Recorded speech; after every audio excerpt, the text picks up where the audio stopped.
En moins de 24 heures, que de dégâts causés par les pluies diluviennes. Au quartier CME de Bingerville, ce bâtiment d'un étage s'est écroulé.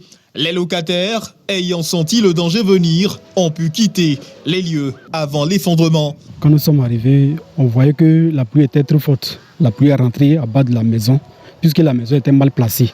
Voilà. Donc c'est là, la pluie a pris la maison. Ce matin, on a vu que ça s'écroulait, puisque ça a été rongé par l'eau, le bas du bâtiment. Ce que vous voyez là. Et la maison a commencé à s'affaisser. Bon, là, si ça tombe là, on prend le coup, hein. L'eau n'aura plus de passage. D'un coup, on se retrouve par derrière, la maison s'est inclinée complètement. Donc, on a eu peur. Et puis, bon, quand il pleut aussi ici, quand il pleut, l'eau rentre dans les maisons. C'est ceux qui sont dans des bas là. L'eau rentre dans les maisons. Ça rentre par les WC, dans les magasins et tout ça. Donc, on n'avait pas dormi. Selon les résidents, le bâtiment était construit sur le passage de l'eau. Fort heureusement, aucune perte en vie humaine enregistrée. Selon les prévisions de la météo, de fortes pluies seront enregistrées. Les populations sont invitées à libérer les zones à risque afin d'éviter d'éventuels drames. Alors donc, quitter les zones à risque, comme vient de le dire cette vidéo, c'est très dangereux. Ne construisez pas dans les talvecs, dans les bas-fonds. C'est très dangereux. Nous sommes en ce moment en saison sèche, il n'y a pas de problème. Sachez que la saison pluvieuse, c'est dans quelques mois. Les mêmes causes produisant les mêmes effets. Nous craignons fort que les mêmes situations arrivent. Donc, ceci dit, nous allons revenir sur notre vidéo précédente, donc continuer. Alors, la zone qui est indexée aujourd'hui dans cette vidéo qui vient de passer, c'est cette zone qui est là, ici. Cette zone-là, voilà, c'est ce qu'on appelle le quartier CME. Parce que le centre des métiers de l'électricité, c'est ici. Et donc, ici, nous avons l'aval du bassin versant que nous avons calculé la dernière fois, qui est là, qui est un bassin versant gigantesque de près de 3 km.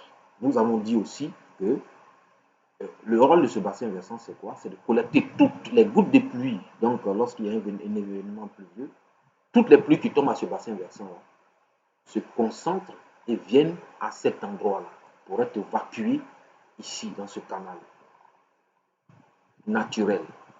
Et ici, donc, il y a un ouvrage de franchissement. Nous avions montré dans la vidéo passée que cet ouvrage-là, il est inondé. Il est inondé. Voilà.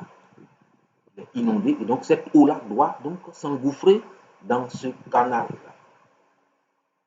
Ce qui fait que cette eau, donc ce débit est très élevé et qu'il peut arracher, créer les dégâts que nous avons vus dans cette vidéo, c'est que justement le bassin versant dans lequel il est collecté puisse ne pas infiltrer l'eau comme il se doit, ne pas infiltrer l'eau du tout. Donc, quand je parle d'infiltrer l'eau, lorsque l'eau tombe, il y a une grande partie qui s'infiltre lorsqu'il y a de la végétation ou lorsque, en tout cas, les constructions dans la zone respectent les normes urbanistiques, les normes environnementales, les normes en matière de réglementation, en matière d'assainissement et de tout cela. Si ce n'est pas le cas, lorsqu'il pleut, toute l'eau ou toute partie, une grande partie de cette eau-là ruisselle. Et quand ça ruisselle, bien sûr, ça a plus de force et ça a le temps de déraciner les maisons comme on l'a vu dans cette vidéo. Et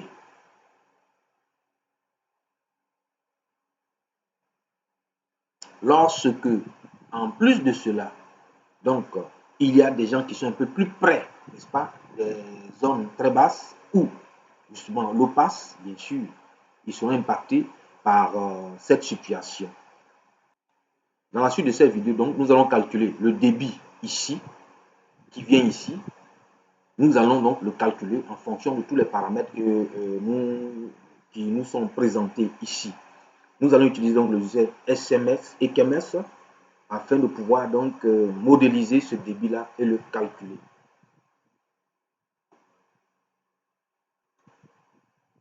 Donc, voici le bassin versant qui est là sur le logiciel ECMS. Nous avons déjà fait cela dans la vidéo passée. Calculer ici, nous allons donc insérer les paramètres de modélisation qui vont nous permettre donc de calculer ce débit.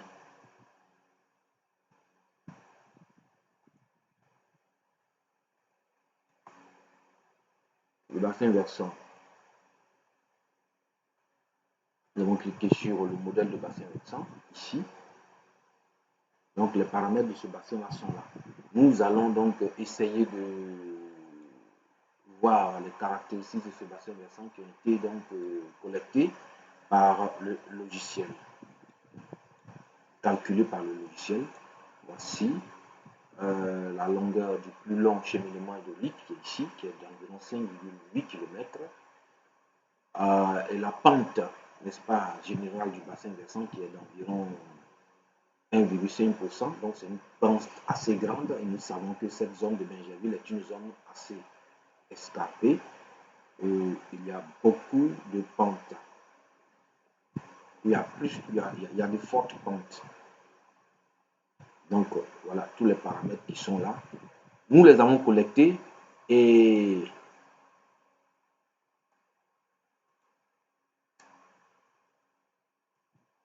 donc si nous revenons ici sur notre système ici, donc il faut dire que cette eau là qui doit, donc on va réduire un peu. Voilà son chemin ici jusque dans la lagune. Voilà le cheminement de cette eau là qui est là jusque dans la lagune. Voilà la lagune ici qui est la zone d'écoulement. Voilà. Donc ce débit, c'est justement ici. Voilà, bref.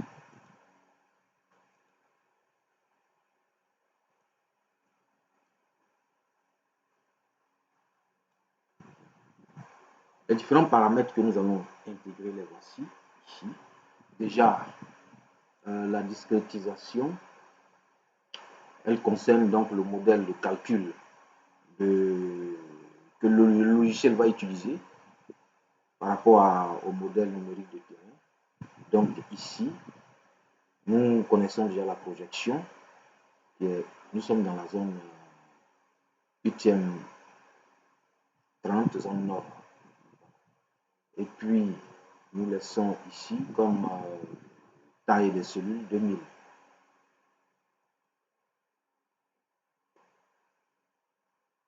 Ok, donc il faut remarquer que c'est la méthode structurelle que nous avons prise qui nous permet donc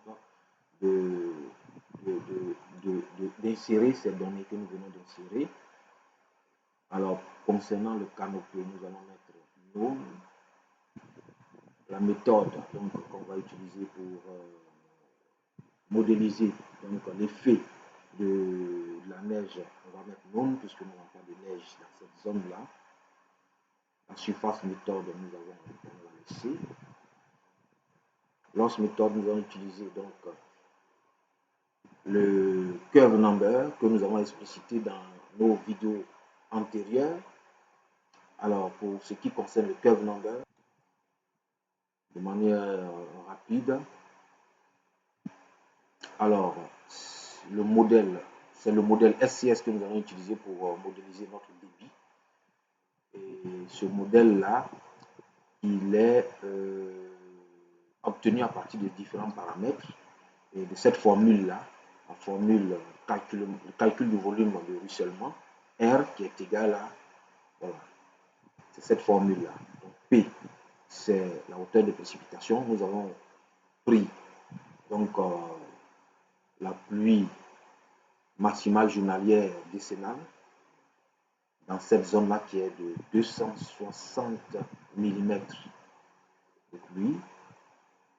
IA, donc qui est la perte initiale, et S est la capacité d'infiltration. Il faut savoir que la capacité d'infiltration s'écrit en fonction du curve number et la perte initiale s'écrit en fonction de la capacité d'infiltration. Du coup, donc, on va se retrouver avec le calcul du ruissellement avec un seul, avec deux paramètres seulement, c'est-à-dire la pluie et le curve number.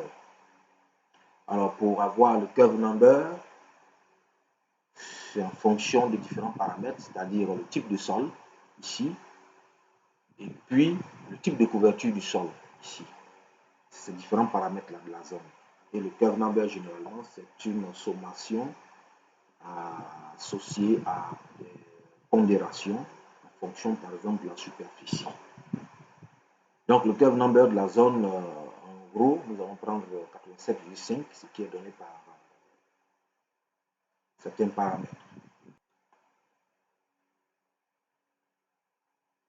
Alors, en ce qui concerne donc la méthode de transformation, le pluie débit, nous allons prendre la méthode aussi de SCS Unit Hydrograph. Et cette méthode-là, bon, en ce qui concerne aussi, nous n'allons pas prendre les flots, donc le débit de base, puisqu'il est pris en compte généralement dans la formule de SCS. Donc on va mettre norme. Ici donc, méthode de perte en fonction des éléments que nous avons pris. Et cette méthode de perte donc va nous demander donc le curve number que nous avons justement mis là, 87, puis la méthode sites imperméables. On a que le curve number prend en compte aussi les sites imperméables, les sols imperméables. Donc, on va mettre 0 ici.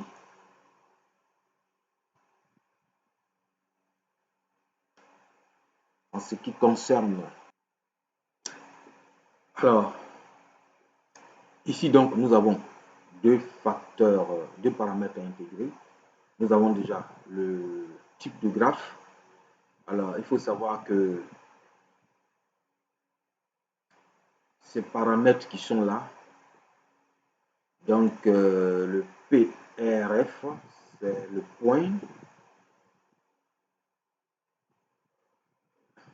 le facteur de débit de pointe. Donc, point rainflow factor. Et donc, en fonction de la morphologie du bassin versant, lorsqu'il est plat, ce facteur-là donc tourne autour de 100, et lorsqu'il est assez escarpé, ce facteur tourne autour de 600. Ici, nous sommes dans une zone assez montagneuse, donc ce facteur-là, nous allons le prendre égal à environ 500. Et donc, le lag time, nous allons le voir ici. Donc, l'idée du lag time est simple. Nous avons deux paramètres. Nous avons l'hyétographe et puis l'hyétogramme et puis l'hydrogramme. L'hyétogramme, c'est la courbe qui montre un peu l'intensité donc de l'événement pluvieux en fonction du temps. Et puis l'hydrogramme, c'est le débit donc l'événement pluvieux à l'exutoire du bassin versant en fonction du temps. Ici, on a le temps de concentration, voilà, qui est égal au temps que met une goutte d'eau qui est à la partie la plus éloignée du bassin versant, qui tombe dans la partie la plus éloignée du bassin versant. Et donc, le temps qu'elle met pour parcourir, pour arriver à l'exutoire. Et le lag time, le temps de latence, c'est le temps de décalage donc entre les deux paramètres là. Le temps de décalage qui est mesuré entre le centre de gravité donc de l'hyétogramme et le centre de gravité de l'hydrogramme. Ce temps-là, il est calculé. Nous l'avons calculé de cette manière-là. nous nous sommes servis du logiciel QGIS, c'est un algorithme qui est sur le logiciel QGIS pour le calculer en utilisant bien sûr les paramètres générés par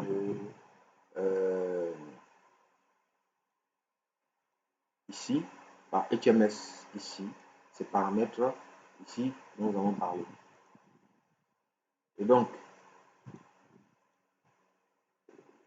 sur QGIS, nous avons notre bassin versant qui est là. C'est notre modèle numérique de terrain. Nous avons délimité, calculé et nous avons utilisé donc cet algorithme-là qui est là. Nous pourrons entrer dans les profondeurs dans d'autres vidéos. Nous sommes déjà passés dessus. Voilà. Il suffit de remplir donc les différents éléments dont nous avons besoin en utilisant donc une couche de forme, la couche de forme du bassin versant que nous avons utilisé, dans lequel nous avons introduit donc les différents paramètres calculés. Nous les avons donc fait sortir ici. Et donc l'algorithme a calculé. Et parmi ce qu'il a calculé ici, on va voir donc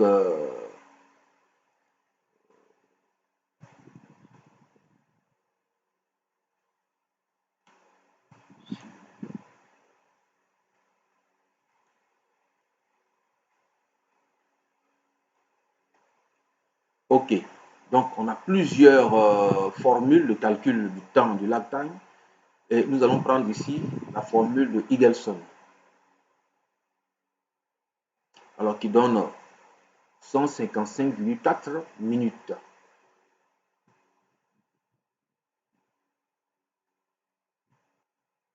Qui a été donc introduit ici.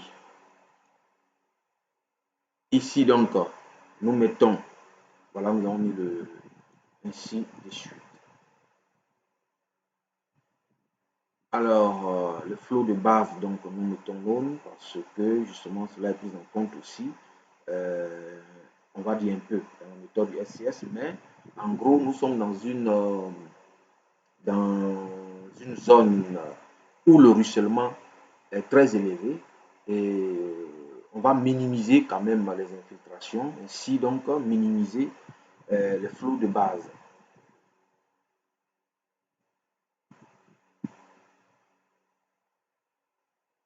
Alors, les éléments étant donc introduits,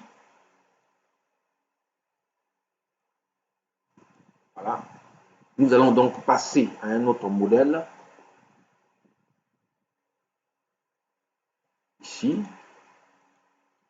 que je vais le supprimer et le reprendre après. Voilà. Nous allons donc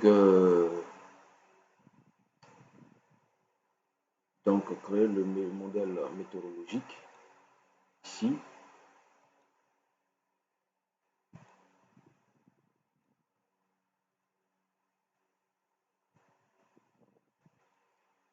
Alors, nous allons intégrer maintenant le modèle météorologique qui va nous permettre de paramétrer le type de pluie.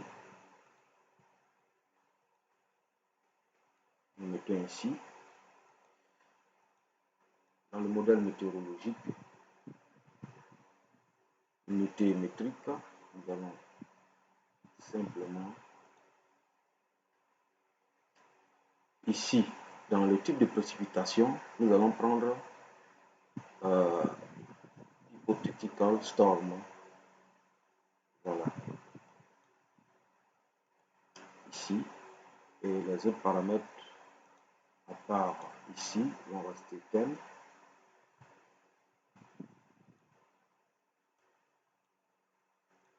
Nous allons choisir ici S. Alors,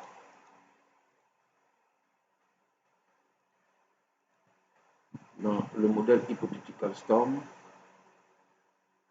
nous allons choisir la méthode. Donc, puisque nous allons choisir la méthode du SCS, avec ces 4 types de méthodes là, nous allons prendre le SCS type 1 qui correspond à peu près au type de précipitation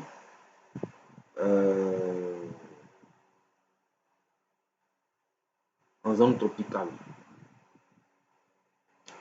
Et cette méthode-là va nous donner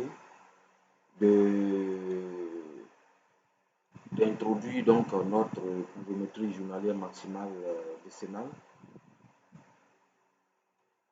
qui est d'environ 260 mm.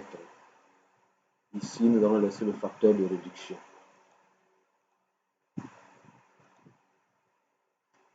Voilà. Nous laissons le facteur de réduction. Après donc le modèle météorologique, nous allons introduire donc le Control Specification Manager.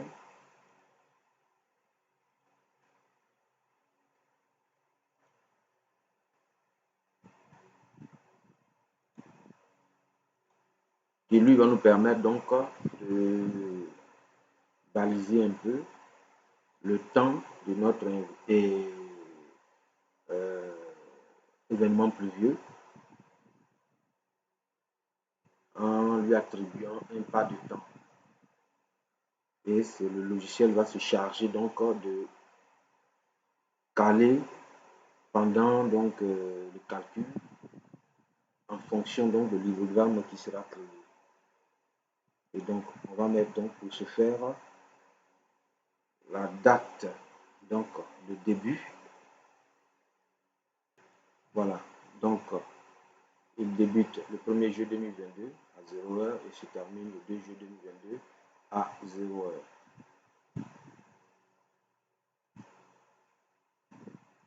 Voilà. Et le pas de temps que nous prenons, c'est de 15 minutes. Nous allons enregistrer nos paramètres. Voilà.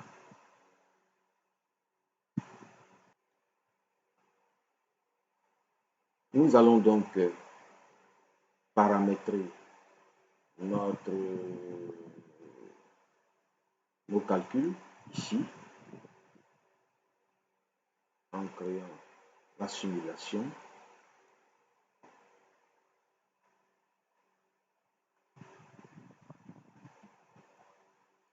OK.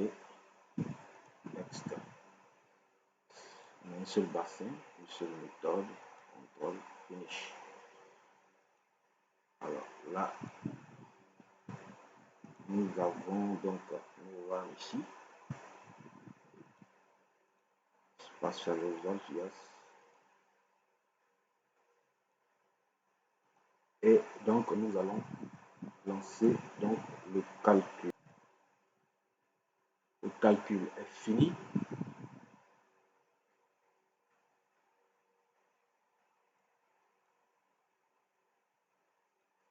Le calcul est fini, il n'y a pas d'erreur.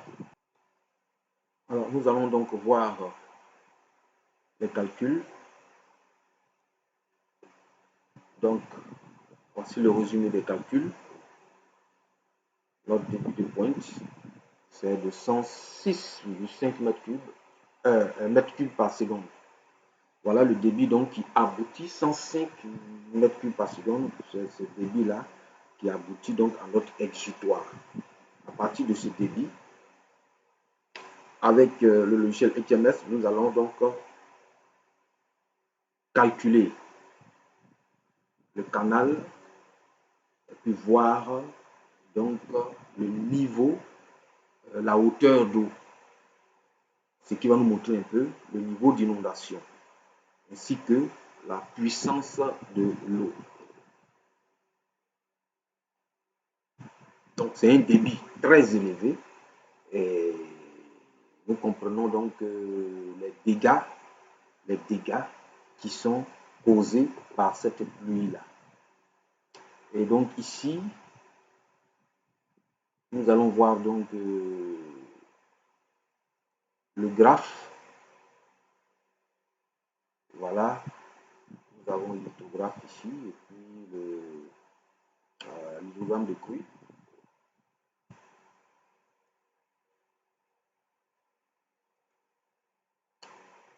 Voilà donc